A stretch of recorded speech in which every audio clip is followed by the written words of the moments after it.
В эфире новости спорта. Здравствуйте. Российские спортсмены пополнили копилку одной медалью в 11-й соревновательный день юношеских Олимпийских игр. Соревнования проходят в Лозанне. Награду высшего достоинства в соревнованиях по санному спорту в смешанной эстафете завоевала команда в составе Дианы Логиновой, Павла Репилова, Михаила Карнаухова и Юрия Чирвы. Всего в активе сборной России, идущей на второй строке медального зачета, 26 наград, в том числе 8 золотых, 10 серебряных и 8 бронзовых медалей. Лидирующую позицию продолжает занимать сборная Швейцарии. На третьем месте идет команда Австрии. Итоги игр будут подведены послезавтра.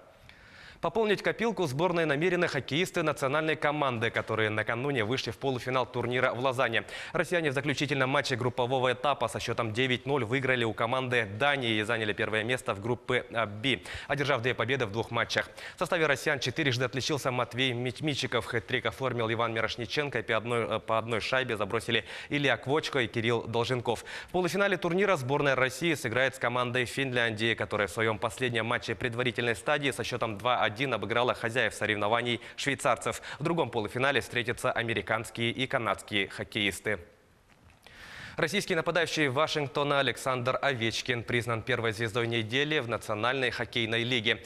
В этот период капитан столичного клуба провел 3 матча, в которых нанес 8 результативных бросков. В игре против Нью-Йорк Айлендерс Овечкин, оформив хэт-трик, вышел на 9-е место в списке лучших снайперов в истории Национальной хоккейной лиги. В его активе в настоящий момент 692 заброшенные шайбы. В гонке снайперов текущего сезона Овечкин занимает 2-е место, имея в активе 34 взятий ворот. Его Вашингтон возглавляет турнирную таблицу Восточной конференции, набрав 71 очко в 49 встречах. Баскетболисты московского ЦСКА одержали победу над петербургским «Зенитом» в гостевом матче регулярного чемпионата единой лиги ВТБ. Встреча завершилась со счетом 82-63. Самым результативным игроком матча стал центровой армейцев Йоханнес Войтман, набравший 17 очков. У хозяев площадки самым точным был защитник Евгений Воронов. На его счету 14 баллов. ЦСКА одержал 11 побед в 15 матчах лиги и занимает 2-е место в турнирной таблице. «Зенит» с 6 победами в 13 встречах идет на 5-й позиции. В следующем туре армейцы в гостях сыграет с Нижним Новгородом, а «Зенит» дома встретится с казанским «Униксом». Завтра якутский мини-футбольный клуб «Заря» проведет свой первый матч 2-го круга чемпионата России среди команд высшей лиги. Соперником подопечных Олега Марченко будут футболисты дублирующего состава московского клуба КПРФ. Встреча 15-го тура пройдет в Московской области. На зимний перерыв «Заря» ушла, занимая 8-е место в турнирной таблице Западной конференции, набрав 20 очков в 13 играх.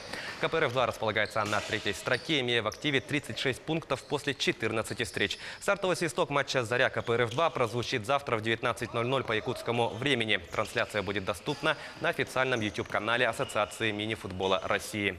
6 якутских борцов зачислены в спортивный клуб трехкратного чемпиона мира, олимпийского чемпиона Анатолия Белоглазова. Отбор в клуб имени именитого борца проходил несколько этапов. Сначала тренерский штаб изучил досье сотен кандидатов в режиме онлайн. Затем по итогам смотра в Подольске 40 борцов были приглашены на учебно-тренировочные сборы. В итоге в школу поступили 20 сильнейших кандидатов. В их число попали победители первенств мира братья Алексей и Петр Копыловы, а также призер первенства мира Валерий Андросов, призеры первенства России Олег Фомин, Иван Степанов и Андриан Ленский. Ожидается, что в ближайшее время спортсмены переедут в Подольск, где и базируется клуб.